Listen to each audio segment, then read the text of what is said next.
అందరికీ నమస్కారం. ఈరోజు ఒక మంచి కథతో మీ ముందుకు వస్తున్నా. ఈ కథ చాలా సంవత్సరాల క్రితం ప్రచురితమైన కథ. అనగనగా ఒక రాజు. ఆ రాజుకి సంగీతం అంటే చాలా సరదా. తనకు సంగీతం నేర్పడానికి గొప్ప గొప్ప విద్వాంసుల్ని పెద్ద జీతాల మీద ఏర్పాటు చేసుకున్నాడు. కానీ రాజుకి వారి వల్ల ఏమాత్రం సంగీతం అబ్బింది కాదు. ఒక విద్వాంసుడు కాదని మరొకరు, అతను కాదని మరొకరు, ఇలా రాజు నెలకి సంగీత విద్వాంసుల్ని మార్చి చూస్తూనే ఉన్నాడు. కానీ ఒక్క ముక్కైనా సంగీతం వంటబట్టలేదు పాపం.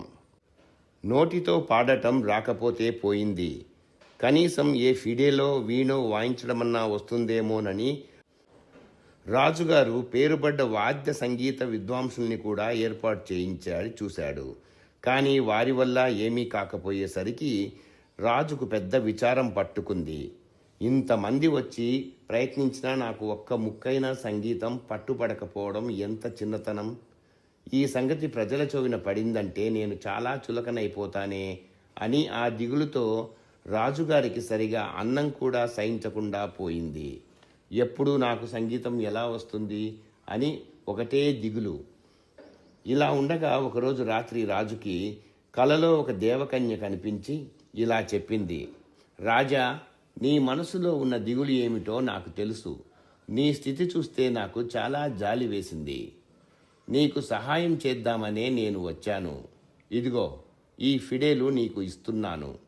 దీన్ని చేతపట్టుకుని తీగల మీద కమాను ఆడించితే చాలు. దీని నుంచి నీకు కమ్మటి సంగీతం వినిపిస్తుంది. నీవు ఎప్పుడు కోరితే అప్పుడు నీ ఇష్టం వచ్చినంతసేపు దీన్ని వాయించుకోవచ్చు. దీన్ని నువ్వు ఎవరి ఎదుట వాయిస్తావో వాళ్ళు పరవశమై నువ్వు కోరకుండానే నాట్యం చేస్తారు. నీవు ఫిడేలు వాయించడం ఆపితే గాని వాళ్ళు ఆడటం మానలేరు. కనుక నీ ఇష్టం వచ్చినప్పుడల్లా ఈ ఫిడేలు వాయించుకుంటూ హాయిగా ఉండు. ఇలా చెప్పి ఆ దేవకన్య ఫిడేలుని రాజు పడుకున్న పక్క మీద పడేసి మాయమైంది. ఫిడేలు పడిన చప్పుడు విని రాజు త్రుళ్ళిపడి లేచాడు. పక్క మీద ఫిడేలు ఉంది. దాన్ని తీసి చూసి నిజంగా ఇది మోగుతుందా అనుకుంటూ వాయించబోయాడు. కమాను తీగలకు తగలగానే కమ్మటి సంగీతం వినవచ్చింది.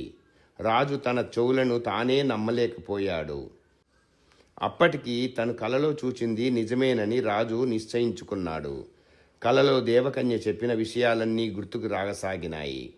దేవకన్య చెప్పినట్లు ఫిడేలు వాయించితే అది విన్నవాళ్ళు నృత్యం చేసే మాట నిజమో కాదో పరీక్ష చేసి చూడాలనుకున్నాడు. వెంటనే నౌకరును కేక వేశాడు. నౌకరు వచ్చి నిలబడగానే రాజు ఫిడేలు తీసి వాయించసాగాడు. వెంటనే నౌకరు నృత్యం చేయసాగాడు. రాజుకు ఎంతో ఆనందం కలిగింది. ఇంకా త్వరగా వాయించసాగాడు. నౌకరు కూడా త్వరగా నృత్యం చేస్తున్నాడు. చివరికి నౌకర్కు కాళ్ళు నొప్పి పుట్టినాయి.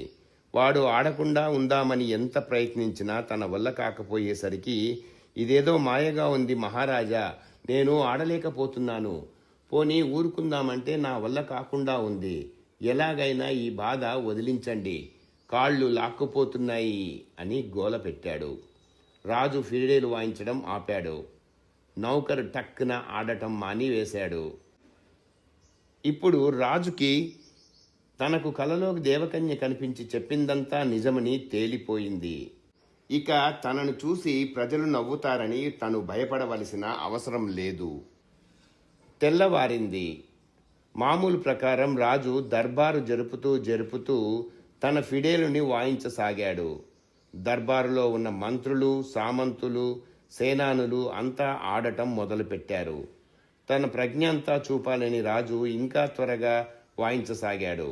వాళ్ళు ఇంకా త్వరగా ఆడసాగారు. ఇక చాలించండి మహారాజా, మా కాళ్ళు పీక్కుపోతున్నాయి అని అందరూ మొత్తుకునే వరకు రాజు వాయించడం ఆపలేదు. చివరకు ఎలాగైతేనేమి రాజు ఫిడేలు ఆపాడు. మంత్రులు తదితరులు ఆడటం మానేశారు. అంతటితో ఆ రోజు దర్బారు ముగిసింది. రాజు ఫిడేలుని ఎప్పుడూ తన దగ్గరే జాగ్రత్తగా ఉంచుకునేవాడు. నిద్రపోయేటప్పుడు కూడా పక్కలో పెట్టుకుని పడుకునేవాడు. కనపడ్డ వాళ్ళందరి ఎదుట ఫిడేలు వాయించడం, వాళ్ళు ఆడటం వాళ్లకు కాళ్ళు నొప్పులు పుట్టే వరకు వాయించి వాళ్ళు గోల పెడుతుంటే తను నవ్వటం రాజుకు ఒక ఆట అయిపోయింది. ఒక రోజున రాజదర్బారులో ఉన్నాడు. ఫిడేల్ పక్కనే ఉంది. దర్బారు ముగిసిన తర్వాత మామూలు ప్రకారం రాజు ఫిడేలు వాయించడానికి ఫిడేల్ కోసం పక్కన చూశాడు. అది అక్కడ కనబడలేదు. రాజు ఆశ్చర్యపోయాడు. ఏ దుర్మార్గుడు ఈ దొంగతనం చేసింది అంటూ కళ్ళు ఎర్రజేశాడు. అప్పుడు దర్బారు మధ్య ఒక స్తంభం మీద ఒక కోతి ఫిడేలు పుచ్చుకొని వాయిస్తూ కనిపించింది.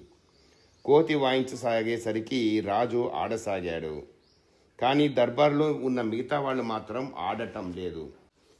కోతి ఫిడేలు చాలా త్వరగా వాయించసాగింది. రాజు గోల పెడుతూ చిందులు తొక్కసాగాడు. ఈ విధంగా ఆడి రాజు చివరికి అలసి మూర్ఛపోయాడు. మంత్రులు తదితరులు రాజు చుట్టూ గుమికూడి శైత్యోపచారాలు చేశారు. కొంతసేపటికి రాజుకు తెలివి వచ్చింది. కోతి కోసం చూశాడు. కానీ ఇప్పుడు అక్కడ కోతి బదులు ఒక దేవకన్య నిలిచింది. ఆమె చేతిలో ఫిడేలు ఉంది. రాజు తెల్లబోతూ ఆమె వంక చూశాడు. అలా చూస్తావేం రాజా? నీవేమీ కలగనడం లేదు. నీ దుర్బుద్ధికి తగిన ఫలితం పొందావు అంతే అన్నది దేవకన్య. నేనేం తప్పు చేశాను అన్నాడు రాజు భయపడుతూ. ఇంకా ఏం చెయ్యాలి? పాపం నవ్వుల పాలైపోతావు కదా అని నీకు నేను ఫిడేలు ఇస్తే అమాయకులనందరినీ ఏడిపిస్తావా? వాళ్ళు ఎంత కష్టపడ్డారో నీకు ఇప్పటికైనా తెలిసిందా అంది దేవకన్య. తప్పు చేశాను, క్షమించు తల్లి. ఇక ముందు అలా చెయ్యను. ఫిడేలును తిరిగి దయచెయ్యి అని ఎంతో దీనంగా అడిగాడు రాజు. దేవకన్యకి జాలి కలిగింది. ఫిడేలుని రాజుకు అందించి ఆమె మాయమైంది. రాజు చాలా సంతోషించాడు. ఆనాటికిక దర్బారు చాలించాడు. ఎవరి ఇళ్లకు వాళ్ళు వెళ్ళిపోయిన తర్వాత రాజు ఒంటరిగా కూర్చొని కాసేపు ఫిడేలు వాయించుకున్నాడు. ఆ రోజు మొదలు రాజు ఎవరినీ ఏడిపించకుండా తనకు కావలసినప్పుడు మాత్రమే ఫిడేలు వాయించుకుంటూ హాయిగా రాజ్యం చేస్తున్నాడు. ఇంతటితో ఈ కథ సమాప్తం. ఈరోజు కూడా నా గొంతు పూర్తిగా సహకరించలేదు. అక్కడక్కడ తేడా గమనించి ఉంటారు, క్షమించండి. తిరిగి రేపు మరొక కథతో మీ ముందుకు వస్తాను.